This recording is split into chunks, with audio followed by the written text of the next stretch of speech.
Hey, how's it going, everyone? It's Jared Johnson, the Jared J, here with my guest once again, Talmadge Roger Varnado the third. And once again, thank you very much. Oh, indubitably. Thank you for being here. So we're going to stick with the NBA topic. We're going to go today talk about our top 10 power forwards of all time. And in case you didn't see our top 10 centers of all time, you can go back and watch that. But also, just to remind everyone, we're talking about top 10 power forwards in NBA history. So this does not include a player's college career, ABA career, overseas career, any of those factors. This is strictly top 10 based on what they did in their career in the National Basketball Association. We believe in keeping it simple, stupid. There you go. We could both wear I'm with stupid shirts and just kept it simple if we chose to do that.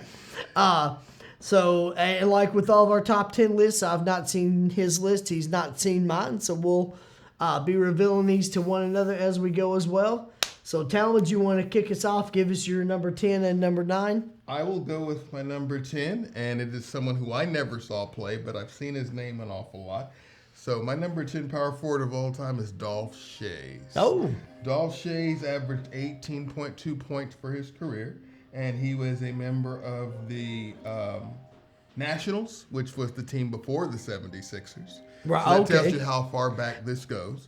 The most interesting fact I know about him, besides his own play on the court, is his son Danny Schayes was a real good forward for the Denver Nuggets and a couple of other teams in the late 80s, I remember early 90s. him, yeah. He had his career year in like 87, 88-ish, where he was like one of the best power forwards in the league. Didn't sustain it, but a very good player. Not quite the career that Dolph had, but yeah. Yeah. I remember Danny Schayes for sure. And on some good Nuggets teams, Doug Moe had those boys going up and down, scoring 120 points a game. Was that during the Reggie Williams era? Well, he was there with Reggie Williams, but Dolph Schayes was not. Danny Schayes was not. Danny Schayes was not. But, so it was like right but Doug before Moe that. coached both those players. Okay. Yes. But so Dolph Schayes is my number 10. Okay. My number 9 is probably a name you might have heard, but again, never seen play, and that's Bob Pettit. Oh, yeah. Bob Pettit for his career averaged 22 points, 12 rebounds. I didn't know this. I knew he was a member of the St. Louis Hawks, and then, of course, they moved to Atlanta. I didn't know they were in Milwaukee first. So he was actually a member of the Milwaukee Hawks, and I had never known that. If I knew that, I don't remember. Yeah. So that was something that stood out to me. Okay. And with Bob Pitt, the other thing that I found out that I didn't know, and I put him on the list already, but I definitely would have put him on my list once I saw this fact. He was the first NBA MVP. I think I'd heard that, but I'd forgotten. Yeah. So for that reason alone, I figure you got to be on the list. It's worth a mention for sure, because, how many people have come along since then? But he was the one, the first league MVP. Wow. Okay. Very interesting. All right. Way to kick us off. I'm going to go with my number. I'm going to do my 10, 9, 8, and 7. Okay. So my number 10 is maybe to some people an unconventional choice, but I'll talk about my reasons. Dennis Rodman.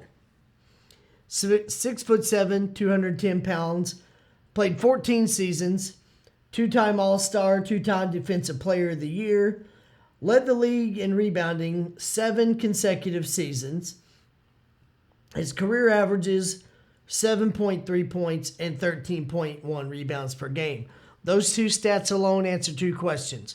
Why he's on the list, the 13.1 rebounds. Why he's not higher than number 10, 7.3 points per game. He's a guy that, and I know you and I have talked a little bit about this, when he was with Detroit, that's when I loved he him. was a great defensive player. His rebounding numbers went up like his last year in Detroit, and then as he went on to San Antonio and Chicago. But he was a guy on that Pistons team that was known for defense. He was all over the floor. Yes. He played mostly small forward back then, moved to power forward kind of as he went along in his career. He would dive for every loose ball. He would get rebounds by tipping it away from people. He could defend just about anybody in the court. And a great on-the-ball defender with Detroit. A great on-the-ball with defender. Detroit, but and I don't disagree with you. And that's kind of where I was going. As he got further in his career, He continued to be a great rebounder, but his overall on-the-ball defense, his Detroit years were his best years. When he was with Chicago, he was a phenomenal rebounder. And I will say, and people can disagree, and it's okay, as great as Michael Jordan is, that second three-peat, I don't know that they would have won any of those three without Dennis Rodman. It can be argued. Which I I would cannot argue, prove yes. it. Okay. I would argue. And that's okay. But when you got a guy that's averaging, and I'd have to look those exact years, but between 16 and 18 rebounds a game, you know that the other team's going to get very few second shot opportunities. If somebody in the Bulls misses, he's going to get the rebound. Now, one thing against him, and I heard you talk about this a couple weeks ago off camera, he would get all those offensive rebounds. They never translated to points. Right. He would grab a rebound and then dribble out and kick it out to Jordan or Pippen. But the good thing there is you're getting second. I will still argue he still helped get second shot opportunities for the better scores. True enough. So you can argue that Big I would Gil. have liked to see them rebound it and put it back up. Yes, That would translate to instant points. Because if you get the rebound and kick it out and they miss, that rebound didn't do much for you. All you did was get a little bit more time on the possession and pad your numbers a little. So I don't disagree with that. But there had to be a decent amount of times where his offensive rebound didn't get a point for him, but got points for Jordan, Pippen, B.J. Armstrong, And to your somebody point, else. demoralizing to the other team. You play 24 seconds of defense, you lock down, they shoot the ball, they miss, you got to start it all over You again. finally forced the best scorer in the Yeah. league to take a bad shot, and what'd you accomplish? Nothing, because Rodman got the rebound, and we're starting all over. So, for those reasons, even though his overall defense wasn't quite as good at that time, I still put him on this list. I still think he was a very integral part to winning those three titles. And he's one of the few guys, 6'7", 210. Yeah. And he couldn't shut down the guys I'm about to name, but he's one of the only guys at that size that could at least frustrate and sometimes confound the He likes of made sure Karl they knew Malone they and were there. Shaquille Yeah, O'Neal. he Even was there. Shaquille could crush him, but Robin bothered him enough to take him out of his game. That's fair. He bothered Karl Malone enough in the finals to take him out of his game. Could Malone still get his numbers? Yes. Did he still get his numbers? Yes. Robin made him work a lot harder That's for all you it. can ask. So, nobody's going to really shut down Malone anyway. All you can ask is to make him work as hard as Talk possible. about the rest of the list. Hey, we'll get to some of these other names, but Dennis Rodman's my number 10, and those are my reasons why. All right, number 9 is a guy, and if y'all watched the top 10 centers list, you heard me talk about longevity is a big factor for me. This guy I have at number 9. I just, within the last 2 years, decided he'd played long enough and good enough to be added to the list. And that is Giannis Antetokounmpo. 7 foot, 242 pounder. He's in his 11th season. So 10 seasons coming into this. Been that long already. All right. Yeah. 7-time All-Star. 2013-2014 All-Rookie, All-Star Game MVP, 2021. Most Improved Player, 2016-2017. Defensive Player of the Year, 2019-2020. 2-time regular season MVP, 18-19 and 19-20. Finals MVP, 2021. And thus, his stats for this season thus far, as of early this morning, 31.1 points, 11.4 rebounds, 5.8 assists, 1.2 blocks, 1.4 steals. Now, the blocks and steals may not sound crazy high, but when you're averaging more than one of those and your other numbers are that good, it bears mentioning. I would agree. And the guy's athleticism, he gets a lot of flack for not having a great jump shot. He'll shoot the three now and then. He's can not hit the great. shot. He'll hit it now and then. But he's got such a great first step, such long strides. He can get a rebound and set up the offense. He's a genuinely unique player, and he can take over a game even when he's not having a good shooting night. When you average 11.4 rebounds and 5.8 assists and you can block shots, he can shoot 4 for 23 and still have a pretty good game because he's going to impact it in other ways. Career averages thus far, 23 points, 9.7 rebounds, 4.8 assists, 1.3 blocks per game. So to sustain that even over 10 seasons going into 11, that's why he's on my list. He's at number 9 right now. He keeps playing like he's playing. He's going to climb this With list. a bullet, yes. Yeah, indubitably he will. At number 8, another current player who I have just barely ahead of Giannis, and I'll say why. Anthony Davis. 6'10", 253-pounder. He has played 11 seasons. He's in his 12th, so one season more than Giannis so far. Well, so far. He started a year ahead. He's going to always be a year ahead unless he retires and Giannis keeps playing. Davis is an 8-time All-Star. 2012, 2013 All-Rookie, All-Star Game MVP 2017. Led the league in blocked shots 3 times thus far. So far in the 2023-24 season, he's averaging 25.2 points, 12.4 rebounds, 3.4 assists, and 2.7 blocks per game. Keep in mind, he's got a teammate that's a pretty darn good scorer as well with the Lakers, and he's still averaging 25.2 this season. So far, Anthony Davis's career numbers, 24.1 points, 10.5 rebounds, 2.4 assists, 2.3 blocks. My opinion, he and Antetokounmpo are very similar overall, skill-wise. I've got Davis ranked slightly higher because his rebounds are almost, he's got one more rebound almost per game, and his block shots are, he's averaging about 1.4 more blocks per game. Now, I'm splitting hairs a little bit on making that a big deal, but he's got 1 year of experience advantage over Antetokounmpo. When it's this close, you look. I was going to say, I had yeah. to look for hair splitting on these two because they're both so good. Davis had some great years with the Pelicans where he spent many years where he was their really only great player. Yes. And sometimes he would have DeMarcus Cousins for part of a year, a Jrue Holiday. He spent most of those seasons being a great player on a team that would barely be like an 8th seed at best. He's now playing on a team that is not quite the best in the league, but he's got other good players around him, and he's still putting up numbers. This guy's just a great all-around player. Right now, he's number 8. Again, he keeps playing the way he's playing. He and Antetokounmpo will be climbing this list.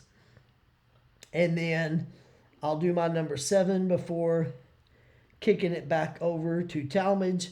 At number 7, I have Chris Webber. 6'10", 245 pounds. Played 15 seasons. 5-time All-Star. That surprised me. If you would ask me before I did my research, I would have been like, nah, he probably, I don't know, at least like 8. Like in my mind, he was that type of player. Didn't play for a lot of high-profile teams except for Sacramento. That's true. Probably hurt him a little bit. Yeah, that you're probably right in terms of that. So only a 5-time All-Star. He was Rookie of the Year, 93-94. Led the league in rebounding, 98-99. Posted career averages of 20.7 points, 9.8 rebounds, 4.2 assists per game. The thing I'll say for him is, in his prime, he was so explosive. He's a sub-7 footer, but anytime he had the ball around the basket, somebody was about to get dunked on. He was ferocious in the way that he played. And we talked about this off camera earlier, but another legendary power forward whose name might come up later made a good point about Chris Webber recently. Almost every team Webber played for was terrible before he got there and terrible after he left. That's a testament to how great this guy really was. And that's the truth. The only time that didn't come into play was when he played with Detroit, and obviously by that time he was way it up. past his prime. But Golden State, Washington, Sacramento, all bad before he got there, all great while he was there, or bordering great while he was there, Yeah. and a lot worse when he left. Sacramento's never been close since he's left. And we talked earlier, too.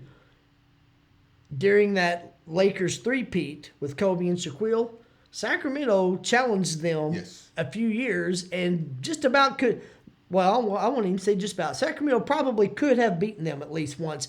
It didn't happen, so it can't be proven, but they pushed them to the limits in the Western Conference several times. One of the best teams never to win a title, in my opinion. I do concur.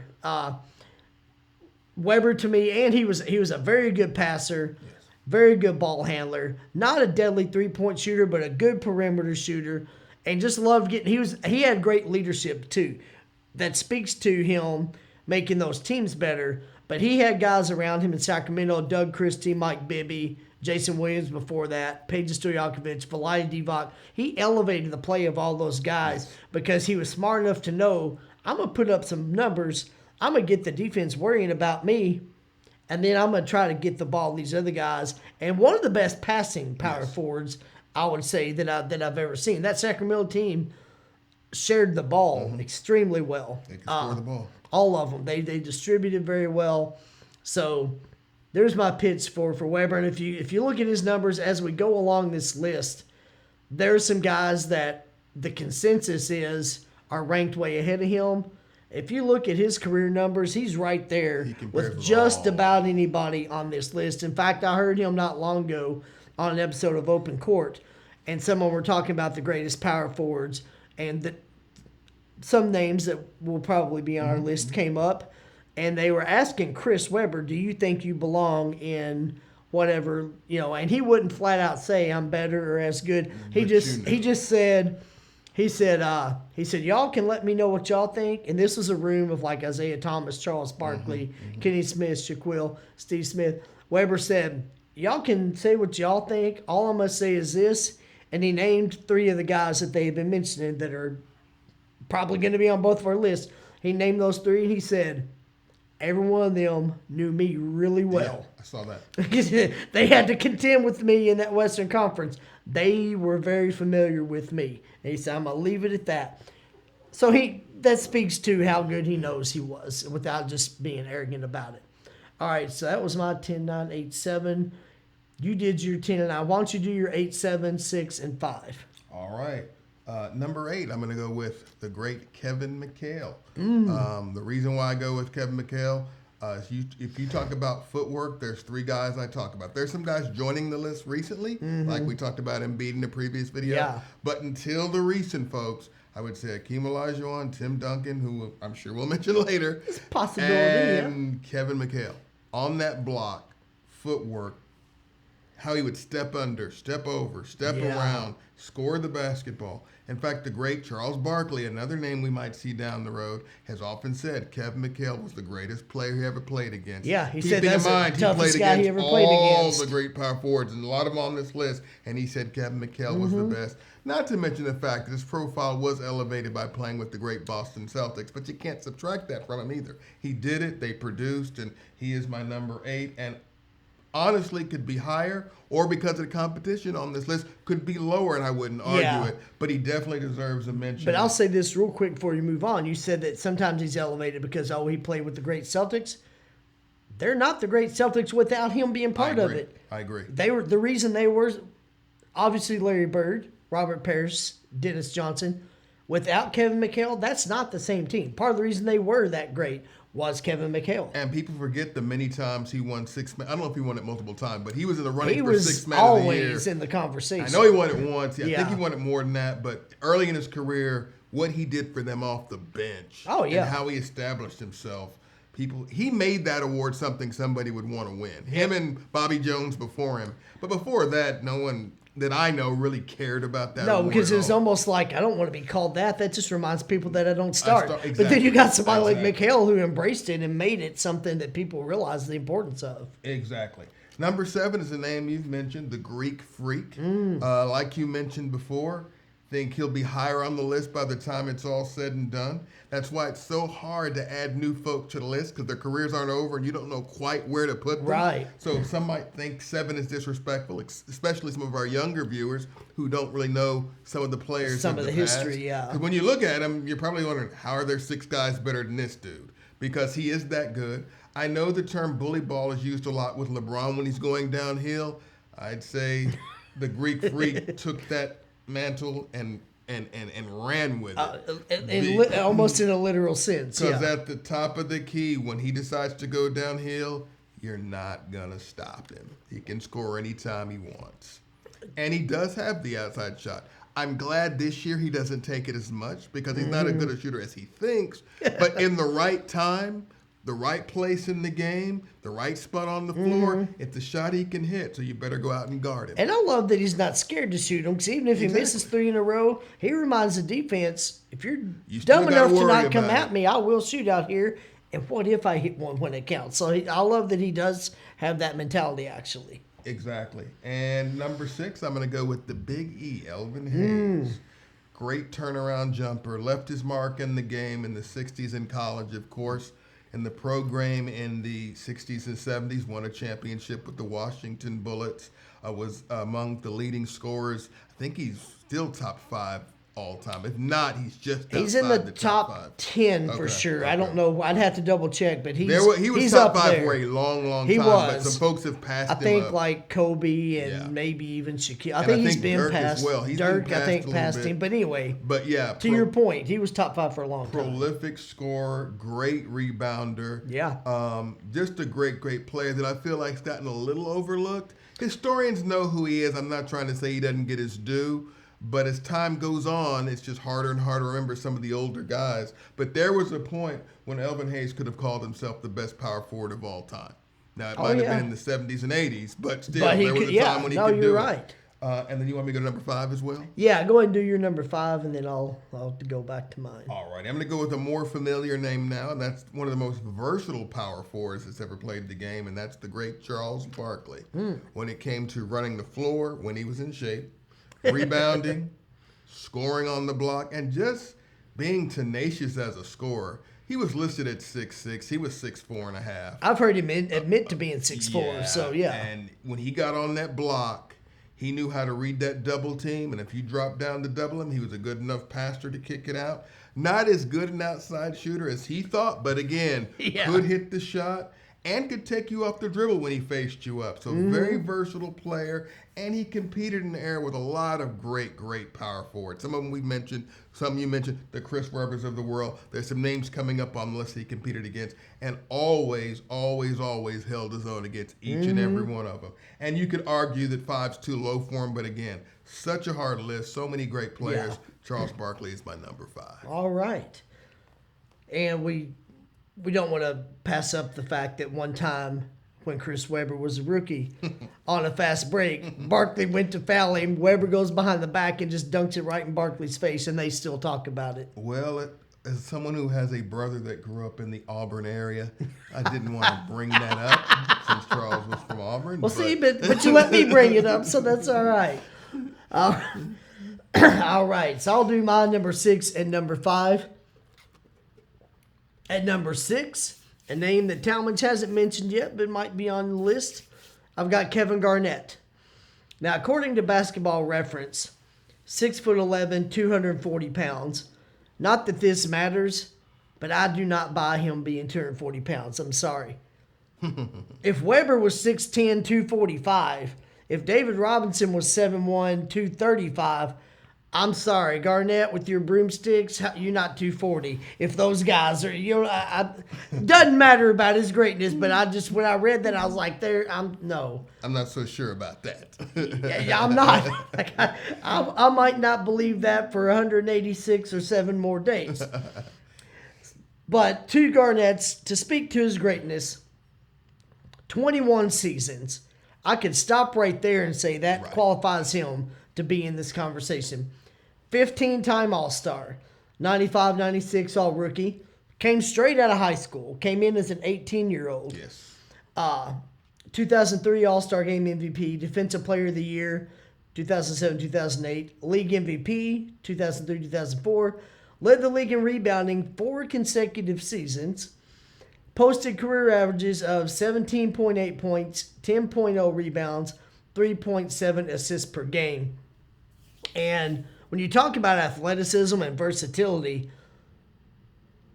he was a guy that wasn't, as I just spoke to moments ago, really wasn't the biggest or strongest guy, but he played with such tenacity. He would rebound like he was the strongest guy on the floor. No question He about would it. not back down from anybody. He would block anybody's shot. He didn't care. It didn't matter if you were bigger or stronger. He was going to go right at you. He could run the floor, pretty good passer. Like some of these other guys, not a deadly outside shooter, but pretty good. And of and the would names take we've that outside mentioned, shot. I would say he's the best. Maybe Weber's right there with him, but Yeah, of they're the in ones that we've range. mentioned, Of the ones we mentioned yeah, so far, yeah. I do not disagree. And I'll give Garnett some credit. I'd forgotten that he played 21 seasons. So when I was ranking these guys, in my mind, I thought I would have had Weber higher, just from what kind of just thinking about the way they played, and I thought they were pretty similar. But when I saw that Garnett did it for 21 years to Weber's 15, again, longevity is a big deal for me. I really just couldn't deny. Even though Weber's points are a little bit higher, Garnett, the rebounds are almost the same. Garnett's got a slight edge. But 17.8 points when you played 21 seasons and you came into the league as an 18-year-old. Pretty impressive stuff. Very, very impressive. Extremely, extremely impressive career for Garnett. So that's why I've got him as my number 6. Like a lot of guys, he did slow down quite a bit his last year or two, like by the time he went to Brooklyn. But hey, when you play 21 seasons, that's probably going to happen. We can accept that. To most people, yes, that is acceptable. And then I'll go ahead and do my number 5. Another guy that played 21 seasons, Dirk Nowitzki. 7 foot, 245 pounder, 21 seasons, 14-time All-Star. League MVP 2006-2007, Finals MVP 2011. Career averages of 20.7 points and 7.5 rebounds per game. This guy, in a lot of ways, revolutionized the power forward position. Yes. Because where you see today a lot of guys standing outside and shooting, he was the first that I can think of that was a legitimate three-point threat from that range. There were guys that were decent and would shoot them some and could hit them some. Yeah, about the closest I could think of is Tom Chambers, maybe. He was good, but not as good as Doug. But yeah, he was in that vein at least. And even though Bill Laimbeer played center, I'll put He him. could shoot. He was a very good perimeter shooter. Nowitzki, 7 foot. Sometimes I forget that he was a power forward because he had center height, but he had such agility and such a great perimeter shot. Small forward skill set. He had small forward skill sets. So that's what I'm saying. Sometimes I forget that he was a power forward because when you compare his game to like Weber and Antetokounmpo and Barkley, he was a completely different type of player, but he had that height.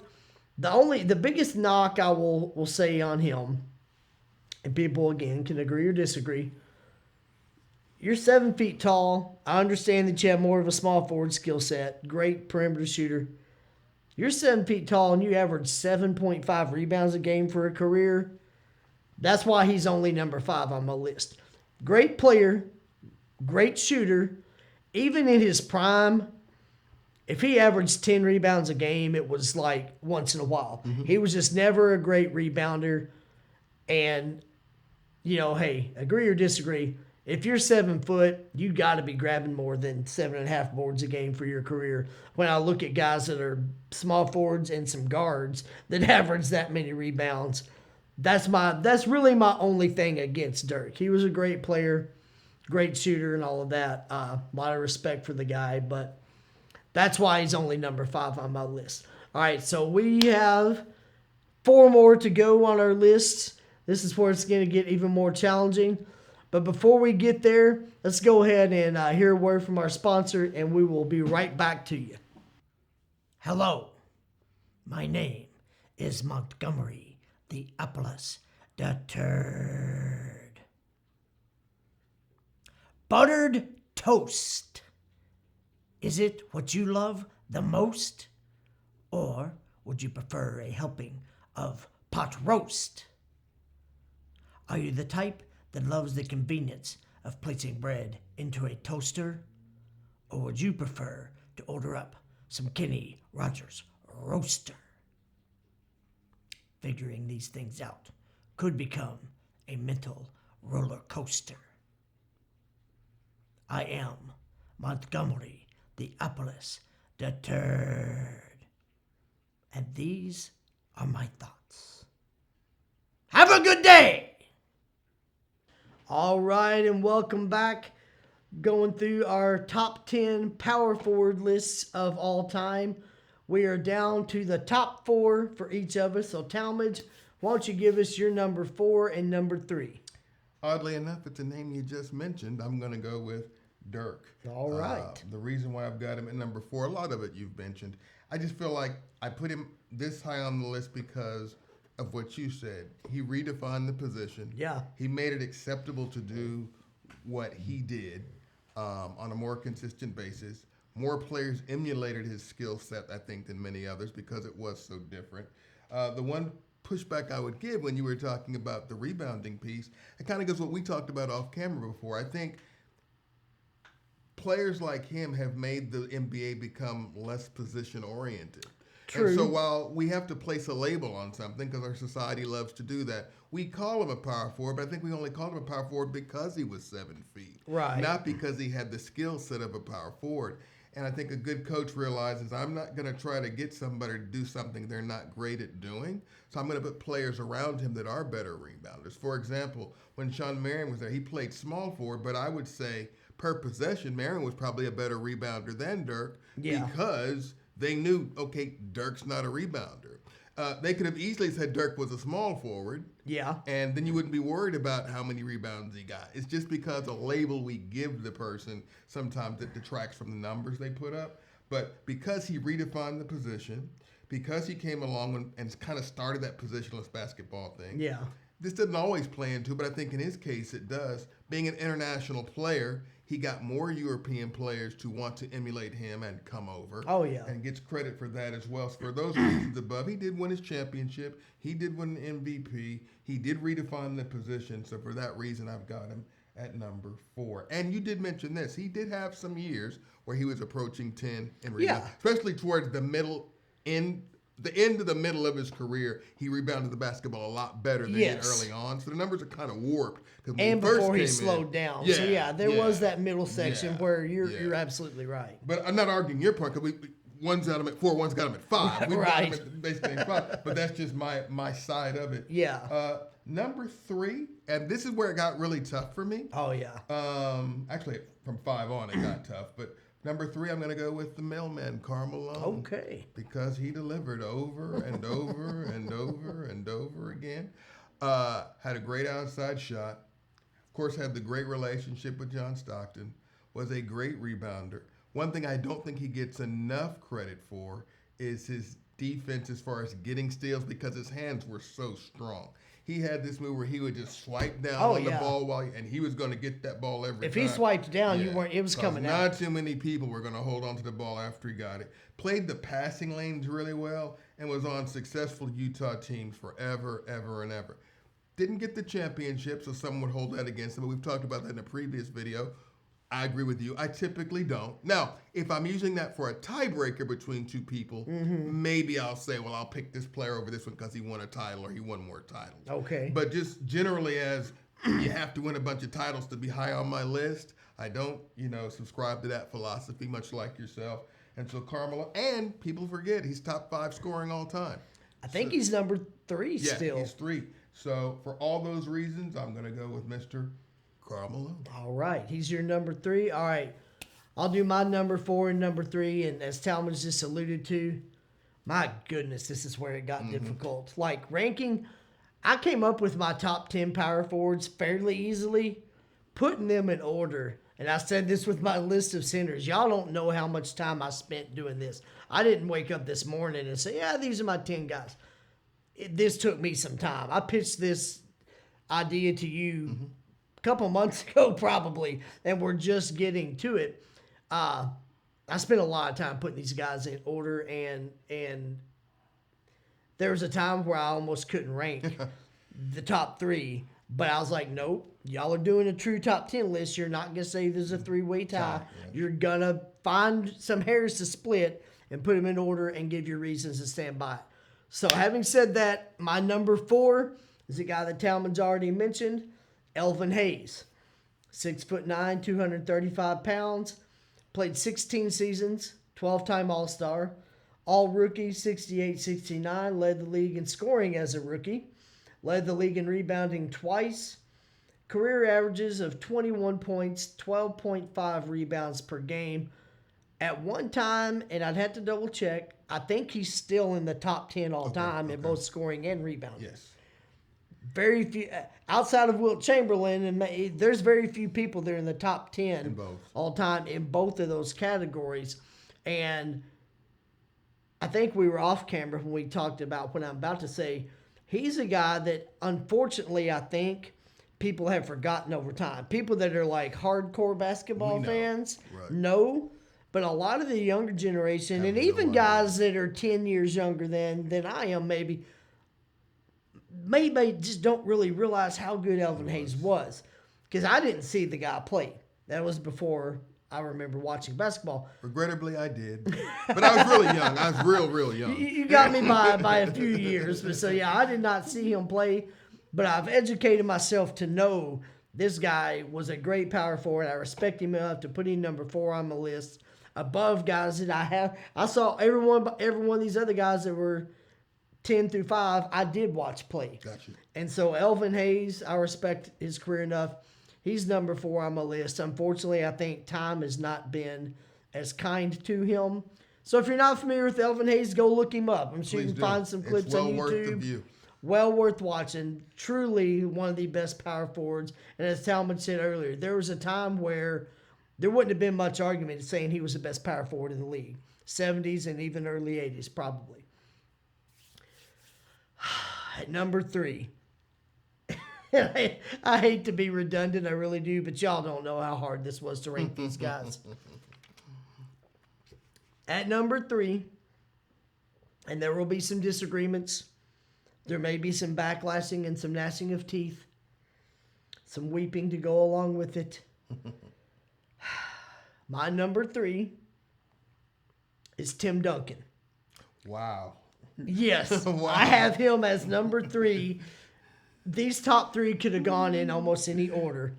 He's the consensus number 1 of all time, and I get that, and I won't argue too hard against it. I'm just going to state my reasons. I do have him as number 3. 6'11", 250-pounder, 19 seasons, 15-time All-Star, Rookie of the Year 97-98, All-Star Game MVP 2000, 2-time regular season MVP, 3-time Finals MVP. So again, I'm not going to fixate on the rings, but of his 5 titles, he was Finals MVP 3 times. Career averages of 19 points, 10.8 rebounds, 3 assists per game. There's no surprise that he's on this list and that he's in the top 5. The question that most of you, including you, may have is, Jared, how is he number 3? I could say it again. It was so hard to rank my top 3. Duncan, the biggest reason I hear most people say that Duncan's the best, well, he had 5 rings. He had 5 rings. And I'll say it again. Tim Duncan never won an NBA championship. He was part of a Spurs team that won 5 NBA championships. Yes, he was 3-time Finals MVP. He wouldn't have been in the finals without his team. So without David Robinson, Avery Johnson, Sean Elliott, over the years. Well, he might have made it without Avery, but you know. Okay, I'm just okay. kidding. I'm just Maybe. Although he did hit the game-winning shot, I think, against the Knicks in the You finals might that hit year. a game-winning shot if you're wide open. Yeah, Who knows? I'm maybe not now. When I was younger, maybe I could have even. I'm teasing. I get your point. Totally. But yeah, Tony Parker, Manu Ginobili, and over the years, because that team was so good, you had guys like Steve Smith and Brent Barry and Steve Kerr that wanted to come play with them. A lot of that speaks to Duncan's greatest, but without those guys, he may not win any titles. And he spent his entire career playing for one of the top coaches of all time, in Greg Popovich. That system and that organization, not to take anything away from Tim Duncan, please don't misinterpret what I'm saying. I got him as number 3, and it was hard to rank my top 3. But I'm just being objective. You put him in a different system, not playing for a Greg Popovich, not coming into the league and having a David Robinson, he might not win any titles. I'm dead serious. He might have had the same numbers, and I'll compare him to a guy that was further down on my list, Chris Webber. They played in the same time. If I'm to be honest, I rank Duncan not much higher than Webber as far as overall skill set. You look at their career points, they're pretty similar. Rebounds are pretty similar. Their numbers are pretty similar. Their skill sets were pretty similar. Webber, in a lot of ways, was more athletic even. In not a lot of ways, he was. Yeah, okay. I mean, So he he was more athletic. Probably a better passer. Better outside shooter. Duncan's got the 5 rings, so people put him on this level, and Weber never won a ring. Flip their careers. Weber spends his entire career with Popovich. Duncan goes to Golden State, Washington, Sacramento. Does Duncan win 5 titles? We'll obviously never know, but to my point, most people that argue that he's the best power forward of all time, the biggest reason I hear over and over is, but he's got 5 rings. Okay, but does that make him the best player? So, no disrespect to Tim Duncan. He was phenomenal. I don't argue hard that he's not number 1. It was so hard to rank, but I've got him number 3. He deserves to be up there, but he had a great coach.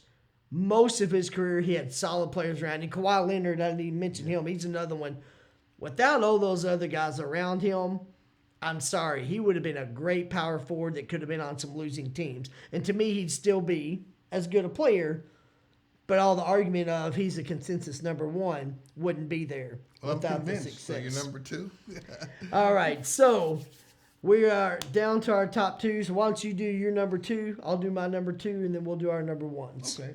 My number 2 is I'm going to go with Kevin Garnett. I feel like as time's gone on, I've appreciated Kevin Garnett a lot more than I did when he was playing. Intangibly, there's only one player I think is better at the position, and he's coming next. But which makes sense of why you got him at number 2. Right. Intangibly, the leadership that he brought. I mean, Yeah. anytime you just knew he was the clear team leader, and not just because he was the best player. He sought that out. He had those intangible characteristics. He brought a toughness. He's the best defensive power forward I've seen, except for the person that's number 1. The length of his shot. All the years he languished in Minnesota with no help. Once they got him some help, he took a Minnesota team to the conference finals when they got Sam Cassell. Yeah. When they got Sprewell. And then, of course, when he moved over to Boston, as good as Paul Pierce was, it was Garnett who drove that championship bus. I'm sorry, it was him because of their defense, because of the intangibles, because of the rebounding. He just wouldn't let his team lose, and that stands out to me a lot more than it used to. As you've probably noticed, my list is not so much based on numbers. It's more of what they brought to the team, Right. how they defined the position, how they competed against the best players at their position at the time they played. And for those reasons alone, I've got Kevin Garnett number 2. And like I said, 3 years ago, I probably would have had him at 5 or 6. And he hadn't played one game since Right. then. But it's just, You just my got a different perception of him is just appreciation. Exactly. And it's grown a ton. The more I read about him, the more I hear about him, the more I watch some of his older games. I didn't realize the impact that he had on the game until recently. So he is my number 2. Wow. Okay. So now we're down to my top 2. At number 2, the aforementioned Karl Malone. 6'9", 250 pounds. Played 19 seasons, 14-time All-Star. All-Rookie, 85-86, 2-time All-Star Game MVP, 89 and 93. 2-time regular season MVP, 96-97, 98-99. Member of the original Olympic Dream Team. Career averages of 25 points, 10.1 rebounds, and 3.6 assists per game. Talmadge has already talked about a lot of his attributes. The outside jumper that a lot of people don't appreciate. A lot of people just remember the size and the strength. He was a great spot-up shooter. That pick and roll with he and Stockton was so hard to defend because Stockton could drive on you and Malone could catch They and could both rip shoot the and jumper, drive. and they could both shoot and drive. Also, one thing I don't think you mentioned, but Malone, especially for his size, for how bulky he was, he could run the floor. Yeah. He could get up and down the floor. That was his best attribute. He's I was the, just he's saying. the best running power forward up until his time. There's some guys that might have reached that Yeah, since he but when retired. he- But when he played, it was him, and that's it. He could outrun the defense just about on any occasion. Again, you can make a case for either him or Duncan being number 1. Certainly, a lot of people would say they are. But, yeah, Malone, number 3 scoring of all time. Very good rebounder. Solid passer as well. The biggest advantage, and I'm splitting hairs for sure, but if he hadn't played all those years with Stockton, what would his points have looked like? They might have been the same. He just might have had to work a lot harder for them. But I think he and Stockton, and this is not an insult to either one of them, they made each other so much better. Of course. Would Stockton have the assist record without Malone? I don't know. Would Malone be number 2 all-time scorer without Stockton? I don't know. They played so well together for so many seasons. They made each other better. All right, so we are down to our number ones. And before you do your number one, do you have anyone you want to throw out there that were honorable mentions that like almost made your list? I'm glad you mentioned, and of course, a couple of them are ones that were on your list. Chris Webber was probably the hardest for me to personally leave off because, like we talked about earlier, I don't think people realize the impact he had on teams. No. And for me to say that and then not put him on my list, I'm kind of slapping myself in the face. But Chris Webber certainly. Anthony Davis. I have my reasons for leaving him off. The biggest one is he does tend to disappear for stretches. But when he's at the top of his game, I should say. Yeah. And when he's motivated and healthy and playing, he might be top 5 by the time it's all said and done. He very well so could the be. talent, the skill set is there, the talent is there, but I have my reasons. And then I'm going to say Paul Gasol. He's worth mentioning, yeah. Versatile player, good defender, good rebounder, someone who could play well with Kobe. And that's no disrespect to Kobe, but Kobe was not easy to play with. Kobe was very demanding, and Mr. Gasol fit right in, knew how to play with him, lived up to Kobe standards, which that's not easy either. So I thought he deserved to mention. But he found a good balance with, I'm going to get Kobe, the superstar, what he wants, but I'm going to also dominate when I need to. I'm going to still do what I need to do when I need to do. And show Kobe that I can take this pressure off you, but I'm going to get you what you want. He did a very good job with that. Yeah, right. And then the fourth name, this is just a personal choice. He does not belong on the top 10 list. But one of my personal favorites, because I'm a Rocket fan, real appreciation for Otis Thorpe. You talked about running the floor. He's about the only player at that time that could run the floor with a Karl Malone, whose body was chiseled like a Karl Malone. And I went to several Rocket games to watch those two battle on the block. Oh, yeah.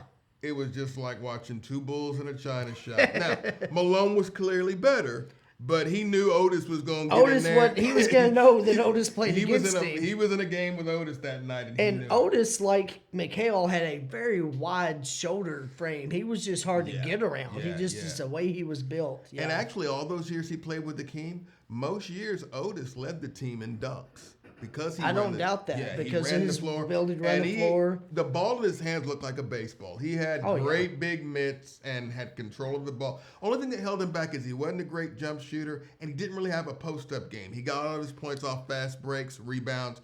He did have a little bit of a baby hook, but that wasn't a go-to. That wasn't really his. Yeah. So again, not saying he belongs on the list, but one of my personal favorites. Felt like I wanted to mention him. But my number one. Let me say a few of my honorable mentions real quick first. Couple guys that were on your list. Bob Pettit, I thought about for sure. He's definitely one that deserves mention.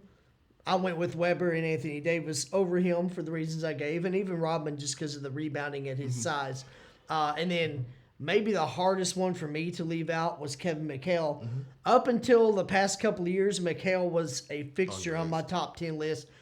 I just recently put Antetokounmpo on there instead. And it's like we talked about in previous episodes. Anytime a new guy comes along that you think deserves a top 10, first question you have to ask is, well, who's he replacing? And man, was it hard for me to finally admit, Kevin McHale's not on my list anymore. That was not easy because for a long time, he was a quintessential top 10 at least power forward in my opinion. So Antetokounmpo just very recently surpassed him on my list. All right, Talmadge, I think if anybody is very well educated on basketball and has been listening to our list, they probably know who both of our number ones are.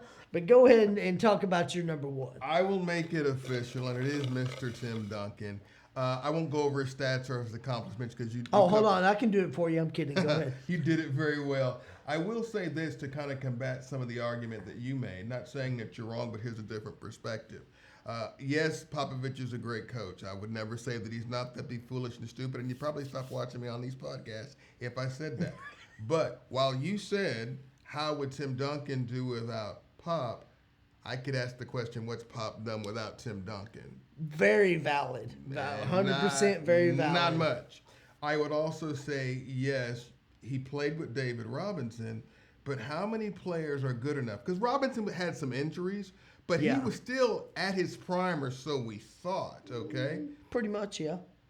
How many players are good enough to come in and say, you know what, I'm David Robinson, I'm a top center of all time, but you're better than me. As a this rookie. Team is as a rookie. As a rookie. It This didn't take team 3 or is 4 yours. years. Yeah. So that's another argument I would make.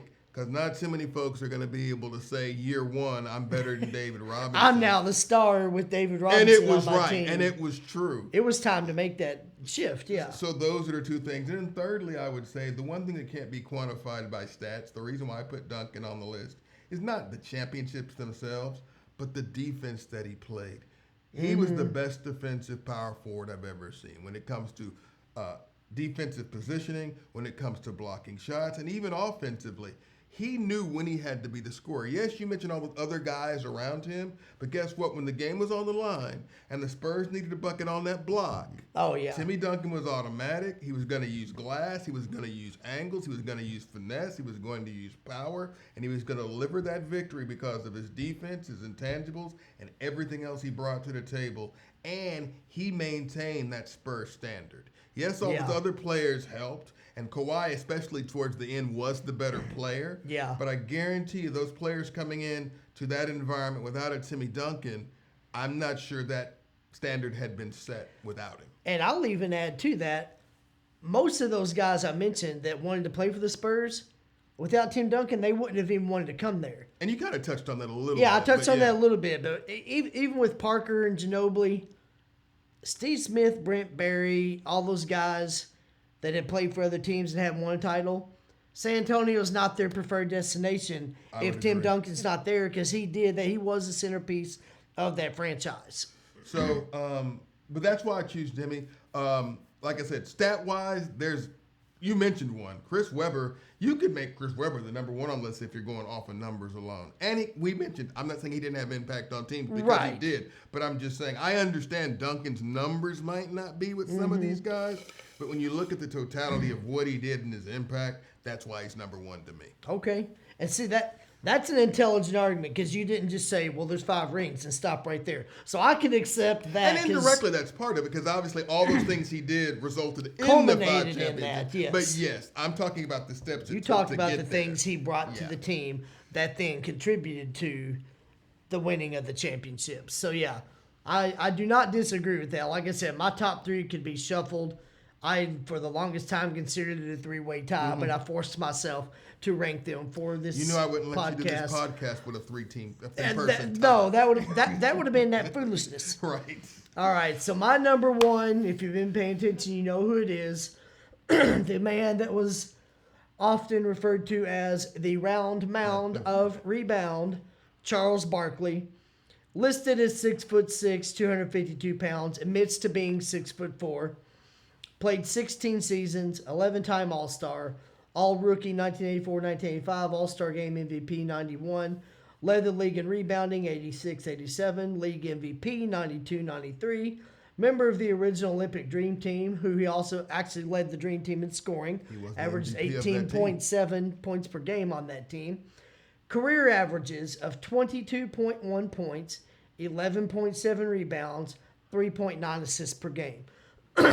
So those are facts, and I don't know if I've said this on these episodes or not, but opinions are opinion, stats are facts. Now, stats don't tell the whole story. You got to take things into perspective. But I'll say it now, and you'll probably hear me say it more as we go and do more of these top 10 lists. Stats are facts. Those are the facts of Barkley's numbers in his career.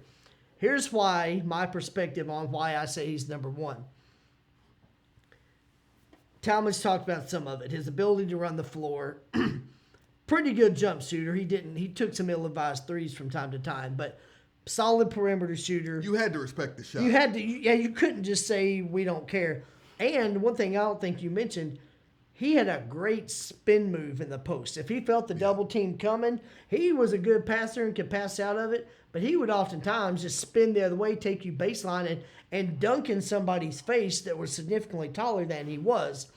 he also, in his early career, even when he was like 290, he would rip down a rebound on one end of the floor Off and to the start races. a one-man fast break, drive past everybody, and then finish with a thunderous two-hand gorilla dunk. If you were stupid enough to get in his way, you didn't do it twice. Right. He was literally the things that you see LeBron do now. Sometimes you talk about that head of steam and people not getting his path. You were real stupid if you got in Barkley's way when he was on a fast break. He would get the rebound and just, for being so big, he was fast. He could move, very agile. My biggest reason for saying he's the number one power forward all time. Okay, no, he didn't win a championship. I went over his numbers. Here's my biggest reason. He's the shortest person on this list. Okay? And if you saw the episode where I spoke about Tyrone Curtis Bogues, I made a lot of good points about his height disadvantages. I could say a lot of the same against Charles And Barkley. for those of you who don't know, that's Muggsy Bogues. If There you you haven't go. seen the episode, they may not know. They may not. Say, Tyrone Curtis Bogues, let me Google this. Muggsy. I could say a lot of the same stuff about Charles Barkley, even though he was not 5'3". If you're 6'4", for the most part, you got no business playing power forward in the NBA. To put in perspective, he was shorter than a lot of shooting guards. He's the same height as Gary Payton, who was a point guard. He's shorter than Magic Johnson and Anthony Hardaway, who were point guards. He was shorter, even though he's listed the same. He was actually 2 inches shorter than Michael Jordan, who played shooting guard. He's 3 inches shorter than Reggie Miller. I could go on and on. He's an inch taller than Jason Kidd and Kenny Smith and guys like that. He had no business ever playing power forward, but he didn't just make the roster. He played for 16 seasons. We've talked about what that means in other episodes. He also didn't just make the roster and come off the bench and give you 8 good minutes and commit some fouls. He started his entire career, with the exception of like the early going of his rookie year. He started like halfway through his rookie year, I think. Started almost every game. Was at a height disadvantage probably every game of his career. Everybody else on this list, Tim Duncan 6'11", Malone 6'9", Kevin McHale, who you talked about, 6'11", Nowitzki 7 foot. Most of these guys towered over him, and none of them could stop him. McHale made it the most difficult. Barkley will say that. This guy, because of his agility, his strength, his athleticism, the decent jump shot, his fearlessness to go in and back people down and bull people over and dunk on them. A guy that had no business playing power forward didn't just play. He dominated that position. Until late in his career when he started slowing down, he dominated. It didn't matter who was guarding him. It didn't matter what you tried to do to stop him. The guy would just dominate on people. And being that height, he averaged 11.7 rebounds per game. Now, you made the point about Nowitzki and being more of a small forward. I get it. I don't disagree. Charles at 11.7, he averaged more rebounds a game for his career than Shaquille O'Neal did, than David Robinson did, than most of these guys on this list did. And if I hadn't said enough already, he's a lot shorter than all of them.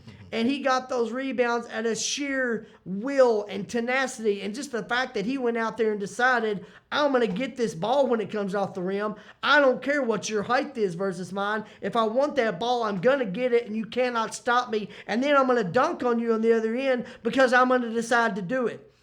A guy that does that for that many seasons, playing against guys who he had no business being able to dominate against because of the height, I simply cannot list him anywhere other than number one. Everybody can disagree. If I'm the only one on the planet that thinks this, that's okay. I've even heard Barkley say, no, Tim Duncan was the best. Dan Patrick asked him recently, and Dan Patrick said, but Charles, you were a better scorer than him. You were a better rebounder. And Charles still, and I appreciate his humility, and he may really think this, he wouldn't admit. He said, no, Dan, but Tim is better. He could score when he wanted to. Like, he's being very objective. He wasn't being arrogant and saying, well, I was better. Look at my height. But I will say this. Could anyone else on this list have played power forward if they were 6'4"? Could Duncan have played power forward at 6'4"? We don't know. But I get your point. I'll also say that the thing that I admire most about Charles Barkley is people forget his last year with Houston. Was it an Achilles? I think he tore his Achilles I think it during the was. season. He purposely came back just for the last game. Final he had game. He had announced his retirement. Yes, he did. But he did not want to go out on the injury. So he came back and played a couple of minutes. I think he scored 2 or 4 points. He only played a few minutes. Yeah, had like 1 rebound and 4 points. But he wasn't going to go out like that. And I'm like, He was a fighter to say, I'm going to play my last game. I'm going to play the last game, and then I'm going to lay this down. So Yeah. much respect to him, not only for the things you mentioned, but that alone. Because an Achilles, especially at that age when you know you're not going to play the next season, why go through the rehab? When Why you're already do all that short and compared to other you're guys, going to the Hall of Fame already. you just blown your explosiveness with your Right. Achilles. You're not going to be grabbing rebounds like that. So, yeah. But he just did it he knew he was coming back to do it the one game. Yeah, That's I'm going why to walk out on the right way. I'm going to do it my way. So that kind of speaks to what he did on the court. Yeah. Because That you're tenacity. saying how tenacious he was and how badly he wanted it. So Yeah, absolutely. So anyway, just my opinion, but for what it's worth to me, I will say Charles Barkley, the best power forward of all time. I don't know that anyone else on this list could have ever competed at the power forward position if they were his height. Could some of them have? Yeah, maybe. I don't know. We'll never know, but I just don't know that anyone else could have. Oddly enough, it's a player. If I had to pick one, I know you didn't ask me Right? to do that, but if I Yeah, had to no, pick go one, ahead though. it's a player I didn't even put on my list, and I should have. Okay. And that's that Chris Webber. That's what I go back to. His game was so versatile, and he also had guard-like skills. Yeah. He's the one that maybe could have done it, but even that is. But he had guard-like maybe. skills, so if he's 6'4", would he have played small Yeah, forward, but or he would he still still play power But forward? he still. Well, he would have played. They would have put him at guard, no question. Okay. But the only reason why Charles Barkley wasn't put in the backcourt was not because of his height; it was because of his Right, because he weight. was the round mound for a reason. So, but I'm just saying, Weber's the one player that and we'll never know. Right. That maybe could have pulled it off because he had great anticipation skills for the rebound. Yeah. Had guard-like Explosiveness. skills. Yeah. So he was a leaper. So maybe him. But I mean, your point's still valid. I'm Yeah. saying maybe, and that's one name. Right. So what does that tell you? That speaks to my point for sure. So, all right. Well, hope y'all have enjoyed this. I know that we certainly did. I don't even have to ask Talmadge because I just know, and that's part of how we know each other. Been a lot of fun. More top 10 lists to come, believe me. Talmadge, thank you so much for sharing your Thank list you. with us and for showing up again today. I appreciate it. Thank you all so much for joining us again. Please, if you like the video, keep watching. Like the video, subscribe if you haven't, share it, tell your friends and your family and your mailman, your substitute teacher's best friends. Like the video, subscribe to it so we can keep bringing you this content and you'll be alerted when we drop more videos. Thank y'all so much for showing up. For Talmadge Roger Vernado III, I'm Jared Johnson, the Jared J. Y'all have a great week, and I really hope I see you again soon.